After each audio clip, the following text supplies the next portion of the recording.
시청하기 전에 구독과 좋아요 버튼 꾹 눌러주시면 영상 제작에 아주 큰 힘이 됩니다. 2024년 여름 자정 12시 47분 서울 외교부 위기관리센터 빨간 불빛이 깜빡이며 울렸다. 여기는 캄보디아요. 제발 우리 좀 살려주세요. 그 한 통의 전화가 대한민국을 깨웠다. 50명이 넘는 한국 청년들 월급 400만 원 숙식 제공이라는 광고를 믿고 떠났다가 지옥으로 떨어졌다. 휴대폰은 빼앗기고 창문엔 철창이 하루 16시간씩 온라인 사기를 강요당했다. 그들은 인간이 아니라 도구였다. 그날 밤 대한민국은 코드 블랙을 발령했다. 그리고 단 72시간 안에 64명의 이름을 다시 불러냈다. 64명 전원 귀국 완료. 단 한 명도 포기하지 않은 실제 대한민국의 작전이었다.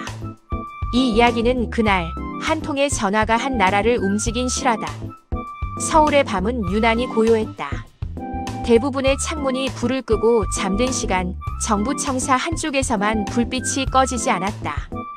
그곳은 국민의 안전을 지키는 마지막 보루 외교부 위기관리센터였다. 자정이 조금 지난 시각 빨간 불빛이 번쩍이며 경고음이 울렸다. 끊어질 듯 떨리는 목소리가 들려왔다. 여기는 캄보디아요. 제발 우리 좀 살려주세요. 숨이 가쁜 젊은 남성의 목소리. 뒤편에서는 누군가의 고성과 울음소리가 뒤섞여 있었다. 최영진 과장은 즉시 통화 녹음을 시작하고 위치 추적 프로그램을 가동했다. 지금 몇 명입니까? 정확한 위치를 말해주세요. 모르겠어요. 50명이 넘어요. 전부 한국 사람들이에요. 일자리 준다고 해서 왔는데 갇혔어요. 그 말이 끝나자마자 모니터 화면이 붉게 물들었다. COD BLACK. 국가가 직접 개입해야 하는 최고 단계의 경보. 순간 센터의 공기가 바뀌었다. 근무자들이 일제히 자리에서 일어섰고 무전기가 켜지며 지휘 체계가 가동됐다. 보고 체계는 단 1분 만에 최고 위층으로 연결됐다. 확인됐습니다.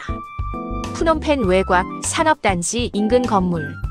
한국인 50명 이상 감금된 것으로 추정됩니다. 서울 한복판 새벽 0시 47분. 외교부 위기관리센터의 모든 불이 켜졌다. 전화 한 통이 대한민국의 심장을 깨운 순간이었다. 우리 국민들입니다. 한 명도 포기할 수 없습니다. 최 과장은 지시를 내렸다. 그의 손끝이 명령을 내리자 대형 스크린엔 지도가 뜨고 위험도 수치가 실시간으로 변했다. 그날 밤 대한민국은 조용히 전투 태세에 들어갔다. 누군가는 상황을 분석했고 누군가는 연락망을 정비했다. 국가 전체가 단 한 사람의 절박한 목소리에 귀를 기울였다. 그 목소리는 떨리고 희미했지만 응답은 단호했다. 확인했습니다. 당신은 혼자가 아닙니다. 그 순간 캄보디아 불법 감금 구출 실화 그리고 훗날 코드 블랙 작전이라 불린 사건의 막이 올랐다. 새벽의 공기는 유난히 차가웠다. 2024년 8월 푸놈펜 국제공항 활주로 위에 대한민국 정부가 보낸 특별 수송기가 천천히 착륙했다. 엔진이 멈추자 정적이 흘렀다. 곧이어 비행기 문이 열리고 하얀 셔츠를 입은 청년들이 한 줄로 걸어 나왔다. 그들은 며칠 전까지만 해도 지옥 같은 감금소에 갇혀있던 사람들이었다. 눈부신 햇살에 눈을 찡그리며 한 걸음 한 걸음 내디뎠다. 어떤 이는 울었고 어떤 이는 하늘을 올려다봤다. 누군가는 무릎을 꿇고 태극기에 절을 올렸다. 그 순간 활주로 위의 공기는 눈물로 젖었다. 김호호, 박호호, 정호호. 이름이 불릴 때마다 사람들은 울며 서로를 껴안았다. 그것은 단순한 명단 확인이 아니었다. 살아남았다는 증명, 그리고 다시 사람으로 돌아왔다는 선언이었다. 대사관 직원이 다가와 조용히 말했다. 이제 괜찮습니다. 당신은 집으로 돌아갑니다. 그의 목소리는 흔들렸지만 그 안엔 따뜻한 확신이 있었다. 그 말을 들은 순간 청년 한 명이 무릎을 꿇었다. 그는 손에 쥔 가방 속 어머니의 사진을 꺼내 들었다. 엄마, 나 진짜 돌아가요. 활주로 가장자리에 서 있던 외교관들은 눈시울을 훔쳤다. 그들도 몇 달간 밤을 새우며 이 작전을 준비했다. 누군가 작게 중얼거렸다. 64명 전원 귀국 완료. 그 한 문장은 그 어떤 군사보고서보다 무거웠다. 숫자가 아니라 이름이었다. 이름이 모여 생명이 되었고 그 생명들이 모여 하나의 나라가 되었다. 비행기 문이 닫히자 기체 옆면의 태극 문양이 새벽빛을 받아 붉게 빛났다. 붉은색과 푸른색이 공중에서 맞닿는 순간 한 교민이 속삭였다. 저게 우리나라예요. 그 말에 누군가 또 울음을 터뜨렸다. 공항 스피커에 울려 퍼지는 방송 소리가 멀리서 천천히 번졌다. 대한민국 외교부 구조 작전 종료. 그날 새벽 푸놈펜 하늘엔 조용한 환호가 있었다. 64명의 이름이 불렸고 그 이름들은 다시 대한민국의 품으로 돌아왔다. 그날의 전문은 단 한 문장이었다. 64명 전원 귀국 완료. 그 짧은 문장 속엔 수백 명의 땀과 눈물 그리고 한 나라의 약속이 담겨 있었다. 코드 블랙이 발령된 지 12시간 후 푸놈펜의 한국 대사관은 마치 전쟁터 같았다. 벽에는 지도와 사진이 빽빽했고 모니터에는 위성 화면과 통신 로그가 번갈아 떴다. 현지 경찰, 외교부 특임팀, 경찰청 국제범죄수사단. 서로 다른 기관의 명패들이 한 테이블 위에 모였다. 긴급회의는 새벽 내내 이어졌다. 누구도 자리에 앉지 않았다. 커피는 식어갔고 손끝엔 긴장감이 묻어 있었다. 작전명은 귀향. 고향으로 다시 돌아간다는 뜻이었다. 시간이 없었다. 하루가 아니라 그날 밤 안에 끝내야 했다. 위치 추적 완료, 현지 경찰 투입 준비 중입니다. 무전이 울렸고 화면에는 붉은 점 하나가 깜빡였다. 그 점 안에는 64명의 생명이 있었다. 작전 단계는 3가지였다. 위치 추적 협상 돌입. 모든 절차는 분 단위로 정밀하게 짜였다. 실수는 곧 희생으로 이어질 수 있었다. 그러나 그들에겐 한 가지 원칙이 있었다. 모두가 살아 돌아와야 한다. 그것이 구조와 전투를 가르는 경계였다. 이 작전은 복수가 아니었다. 그들은 무기를 들고 가는 것이 아니라 사람을 되찾으러 가는 사람들이었다. 현지 경찰 특수부대와 한국 요원들이 어둠 속 골목을 따라 움직였다. 조용히 그리고 단호하게. 무전기엔 짧은 신호음만 오갔다. 위치 접근 완료. 통신 차단 준비. 탈출로 확보. 시계가 자정에 가까워졌을 때 지휘관이 손을 들었다. 잠시 정적. 그리고 단 한마디. 돌입한다. 순간 문이 부서지는 소리와 함께 플래시 라이트가 어둠을 찢었다. 대한민국입니다. 구출하러 왔습니다. 그 목소리에 누군가 울음을 터뜨렸다. 방 안에 갇혀있던 청년들이 서로를 부둥켜 안았다. 어둠이 무너지고 절망이 깨어지는 순간이었다. 현지 언론은 나중에 그날을 이렇게 기록했다. 64명의 생명을 되찾은 대한민국의 밤. 그 밤 국가는 숫자가 아니라 사람으로 존재하는 나라가 되었다. 아무도 이름을 남기지 않았고 그들은 그저 조용히 사라졌다. 하지만 그들의 손끝에서 64개의 인생이 다시 시작되었다. 그것이면 충분했다. 그날 대한민국은 사람을 포기하지 않는 나라로 다시 태어났다. 새벽의 공기가 아직 식지 않은 시간, 푸놈펜 종합병원의 불이 환하게 켜졌다. 그곳으로 64명의 청년이 들어왔다. 구출 작전이 끝난 바로 그날이었다. 청년들의 얼굴에는 안도와 피로가 뒤섞여 있었다. 어떤 이는 말을 잃었고 어떤 이는 의자에 앉자마자 울었다. 의료진은 조용히 다가가 그들의 손을 잡았다. 괜찮아요. 이제 끝났어요. 이정민 간호사의 목소리는 낮고 부드러웠다. 그 말을 들은 청년은 참았던 눈물을 쏟아냈다. 그녀는 푸놈펜에서 10년째 근무 중인 교민이었다. 우리 청년들이 다쳤다는데 가만히 있을 수가 없었어요. 그녀의 손끝은 어머니의 손처럼 따뜻했다. 병원 복도엔 더 많은 사람들이 모여들었다.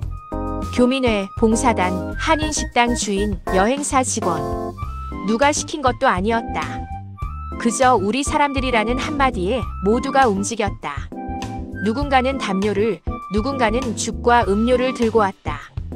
밤새 이어진 손길은 피곤했지만 아무도 불평하지 않았다. 통역사 김민아 씨는 36시간째 깨어 있었다. 이럴 때 제 한국어가 도움이 된다면 그게 제일이죠. 그녀는 의료진과 환자, 경찰과 대사관 사이를 오가며 모든 대화를 연결하는 다리가 되었다. 응급실 한쪽에선 마지막 검진이 이어졌다. 의사는 청년의 상처를 살피며 조용히 말했다. 이 사람들 잘 살아야 합니다. 그게 우리가 할 수 있는 마지막 구조예요. 그의 말에 간호사들이 고개를 끄덕였다. 몸의 상처는 곧 아물겠지만 마음의 상처는 시간이 필요했다. 병원 로비에는 임시 숙소가 마련됐다.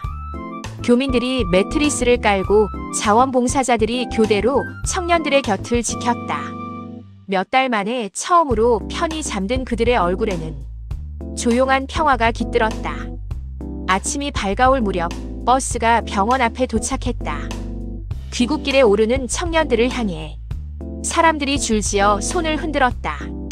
누군가 소리쳤다. 감사합니다. 그 한마디가 공기 속에 울려 퍼졌다.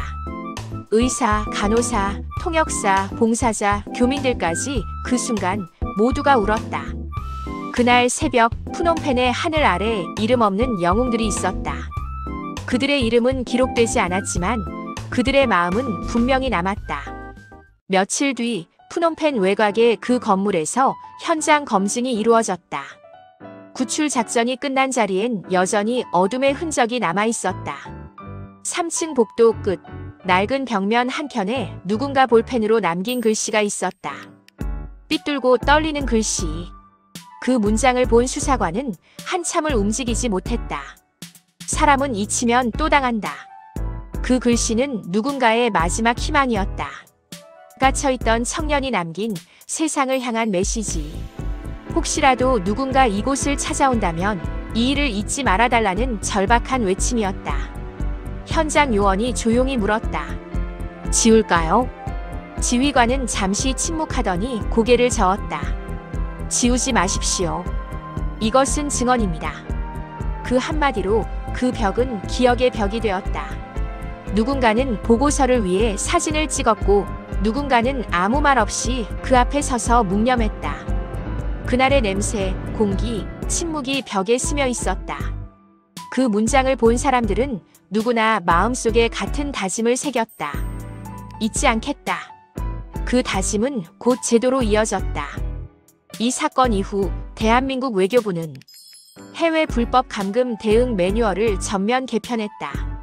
사건 발생 즉시 외교부 경찰청 국정원이 동시에 움직이는 원스톱 대응 체계가 만들어졌다.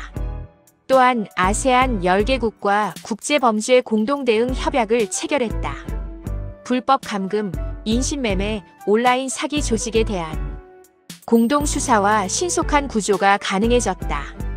한때 외로운 싸움이었던 구조작전이 이젠 국제연대의 약속이 된 것이다. 국내에서도 변화가 시작됐다. 대학가에서는 너무 좋은 조건은 의심하라 캠페인이 열렸다. 고용노동부는 해외 취업 전 교육 프로그램을 신설했고 공항 곳곳에는 해외 취업 안전 안내센터가 세워졌다.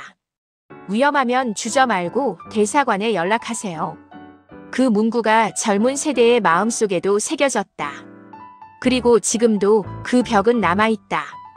누군가 다시 페인트로 덮으려 했지만 현지 당국과 외교부는 그대로 두었다. 지워지면 잊히기 때문이다. 낡은 벽에 남은 잉크 자국은 시간이 지나며 조금씩 바랬다. 하지만 그 의미는 오히려 더 선명해졌다. 기억하는 나라는 다시 구할 수 있다. 그 문장은 새로 생긴 표어가 아니라 한 시대의 경고이자 약속이 되었다. 국가는 그 약속을 가슴에 새겼다.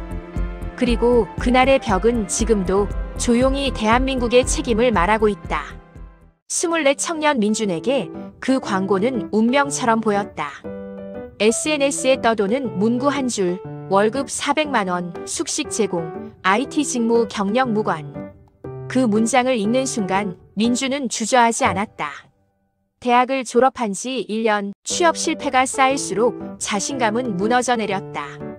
이번엔 진짜 기회일지도 몰라. 그는 부모님께 좋은 회사에서 일하게 됐어요. 라는 메시지를 남기고 비행기에 올랐다. 도착지는 캄보디아 프놈펜.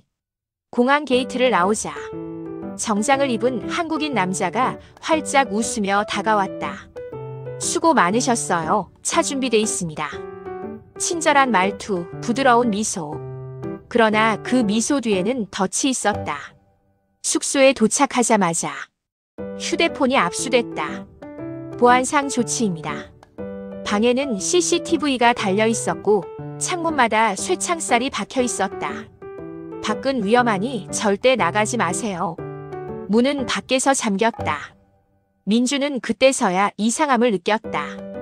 하지만 이미 늦었다. 다음 날 새벽 그들은 좁은 방으로 불려갔다. 책상 위엔 컴퓨터가 줄지어 있었다. 관리자가 차가운 목소리로 말했다. 일하지 않으면 밥도 없다. 하루 16시간 청년들은 보이스피싱 스크립트를 입력했다. 한국인을 상대로 투자 사기, 연애 사기를 조작해야 했다. 거부하면 굶겼고 실수하면 맞았다. 한 청년이 송금 계좌를 잘못 입력한 날 그는 복도로 끌려나갔다. 잠시 후 들려온 비명. 그리고 다시는 돌아오지 않았다. 밤마다 누군가는 사라졌다.